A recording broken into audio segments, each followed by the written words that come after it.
পৰেশৰ চেনেললৈ আপোনালোকক স্বাগতম জনালো কি খবৰ আপোনালোকৰ নিশ্চয় ভালেই চাগে তো আজি আকৌ এঠাইত যাব ওলাইছো জানে আপোনালোকে ক'ত যাওঁ মই সদায় সদায় তো ঘৰলৈ যাব ওলাইছো কাম চলি আছে যিহেতু আমাৰ ঘৰত তো মোৰ লগত একেলগে আপোনালোকে গৈ থাকিব নে কি কয় তো চাই থাকিব ভিডিঅ'টো শেষলৈকে যিমানখিনি দেখাব পাৰো তো বলক এতিয়া মোৰ লগত একেলগে আৰু ভিডিঅ'ৰ মাজতে মই আৰু এটা কথা কওঁ যে যিসকলে মোক চেনেলটো ছাবস্ক্ৰাইব কৰিছে তেওঁলোকক অশেষ ধন্যবাদ আৰু যিসকলে নাই কৰা প্লিজ ছাবস্ক্ৰাইব কৰি দিয়ক আৰু ভাল ভাল তেতিয়াহে ভিডিঅ' দিবৰ কাৰণে মোৰ উৎসাহ জাগিব নহয়নে তো প্লিজ ছাবস্ক্ৰাইব কৰি দিব হা তেনেহ'লে চাই থাকিব শেষলৈকে কি দেখাওঁ কি নেদেখাওঁ চাই থাকিব তো ফ্ৰেণ্ডছ এতিয়া আমি যাবলৈ ওলালোঁ সৰ্থেবাৰীলৈ তো মোৰ লগত আপোনালোকক একেলগে কৈ থাকক কি কৰোঁ কি নকৰোঁ আপোনালোকক দেখাবলৈ চেষ্টা কৰিম যিমানখিনি সম্ভৱ তো বলক এতিয়া মোৰ লগত একেলগে তুমি ডালে ডালে তুমি পাতে পাতে তুমি ফুল ফুল খুবা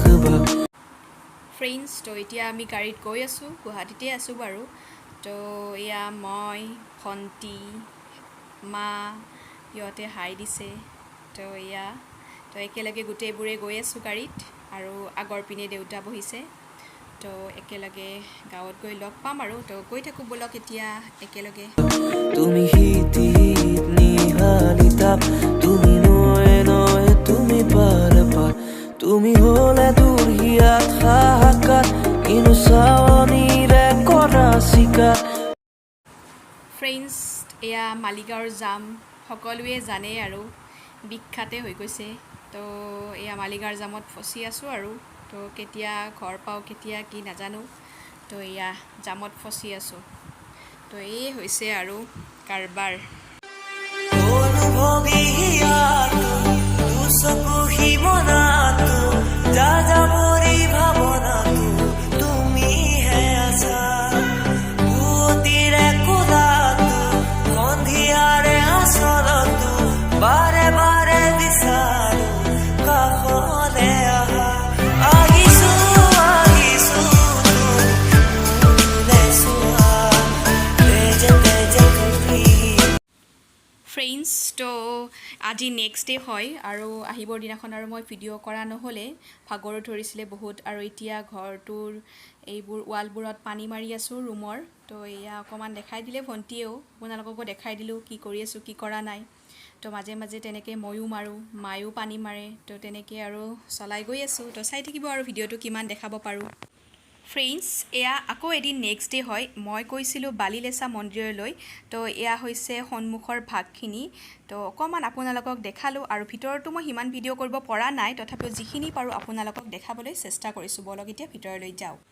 ফ্ৰেণ্ডছ এয়া বালিলেচা মন্দিৰৰ ভিতৰৰ ভাগৰ দৃশ্য আৰু এইখিনি অকণমান আপোনালোকক দেখাই দিলোঁ আৰু এয়া মূল মন্দিৰ ভাগ তো অকণমান যিমান পাৰোঁ দেখাই দিলোঁ আপোনালোকক ফ্ৰেণ্ডছ তো আমি চাকি জ্বলালোঁ আৰু মন্দিৰটোত মই প্ৰথম গৈছোঁ তো আপোনালোকেতো সকলোৱে জানেই বা গৈও পাইছে মই প্ৰথম গৈছোঁ তো তথাপিও আৰু অকণমান দেখাবলৈ চেষ্টা কৰিছোঁ আৰু ভৱিষ্যত কেতিয়াবা গ'লে ভালকৈ মই দেখাম ফ্ৰেণ্ডছ এয়া বালিলেচা মন্দিৰৰ পিছপিনে থকা বিশাল পুখুৰীটো আৰু দেখাই দিলোঁ আৰু ইয়াৰ পৰিৱেশটো বৰ নিৰল নিস্তব্ধ শান্তিৰ আৰু অকণমান বতাহ খাই বহিলোঁ পুখুৰীটোৰ পাৰতে আৰু বিৰাট ভাল লাগিলে গৈ পেলাই তো বৰ সুন্দৰ পৰিৱেশ ভিতৰৰ ভাগত অকণমান আপোনালোকক দেখাব চেষ্টা কৰিলোঁ দেখিছে আপোনালোকে সকলোৱে তথাপিও আৰু মই অকণমান দেখালোঁ ফ্ৰেণ্ডছ আমি আজি বৰপেটাৰ পাটবৰশী সত্ৰত আহিছোঁ তো ভালেই লাগিছে বাৰু ৰাস্তাত দেখুওৱা নহ'ল আৰু তো অকণমান সৰু ক্লিপ এটা কৰি দেখাই দিওঁ আপোনালোকক তো চাব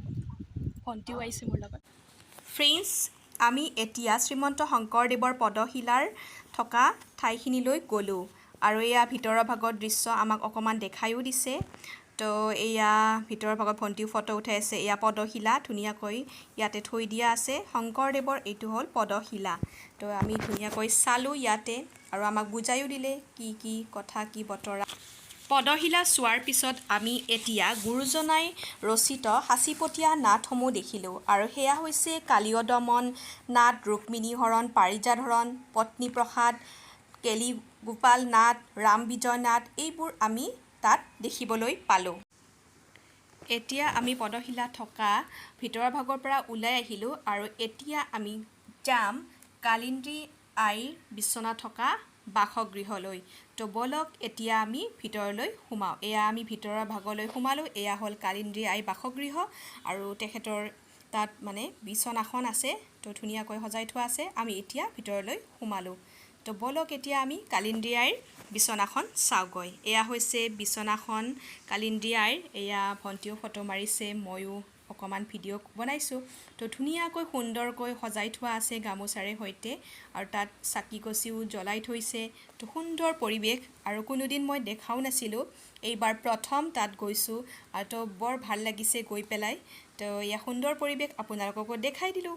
যিসকলে দেখিছেতো বাৰু দেখিছে, আৰু যিসকলে নাই দেখা আপোনালোকৰ বাবে অকণমান মই দেখাই দিলোঁ। আমি কালিন্দী আইৰ বাসগৃহৰ পৰা ওলাই আহিলোঁ, আৰু এতিয়া ওলাই আহি পেলাই আমি যাম কালিন্দী আইৰ পাতকুৱালৈ, য'ত তেখেতে পানী তুলিছিল। এয়া পাতকুৱা, এয়া কালিন্দী আইৰ পাতকুৱা। তো পাতকুৱাটো অকণমান দেখাই দিলোঁ, দেখিছেনে? একদম ভিতৰৰ ভাগলৈকে দ, দেখিয়ে নাপায় পানীটো। এয়া পানীখিনি গুৰুজনাৰ কি আছিলে মানে? গুৰুজনাৰ পত্নী কালিন্দী আইয়ে পানী খোৱা কোৱা আছিল। কালিন্দী আইয়ে পানী খোৱা কোৱা ন? ইয়াতে পানী তুলিছিলে মানে? এইটো গোবিন্দ এটা, ভৱানীপুৰৰ গোবিন্দ এটা ধানছিল। এইটো কিমান মানে হ'ল আৰু বছৰটো? 500 বছৰ ন? তো 500 বছৰৰ কোৱা হয় এইটো। আইয়ে পানী তুলিছিলে। পাতকুৱা। পাতকুৱা। মাটিৰ কুঁৱা, ঠিক আছে।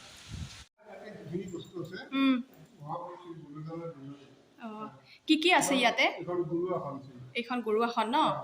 আৰু এই তামৰ তৈয়াৰী ন? আৰু এয়া কাঠৰ চৰিয়া। কাঠৰ চৰিয়া। মাহ প্ৰসাদ ভিজাই ইয়াতে প্ৰসাদ বিতৰণ হৈছিল। হয়। আৰু এয়া এইটো ধান বান্ধা পুখুৰী।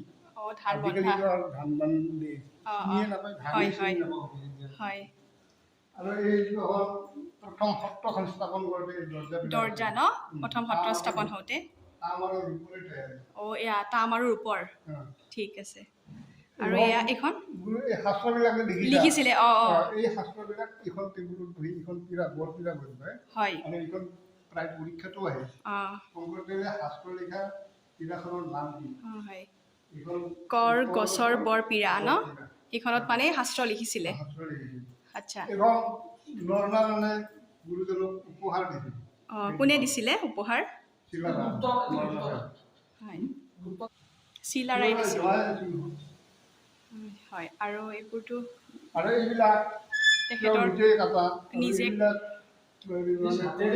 নিজ হাতেৰে বনোৱা ন? ভাওনাৰ কাৰণে। হয়। হয়। কাঠৰ মুখা ন এয়া? গুৰুজনাই তৈয়াৰ কৰা। গোটেই কাঠৰ মুখাবোৰ আছে আৰু। হয়।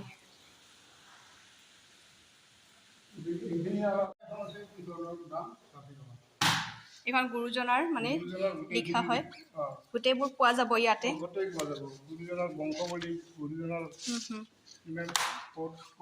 ধৰ্ম প্ৰচাৰ কৰিলে, ক'ত কি কৰিলে, চবখিনি আছে।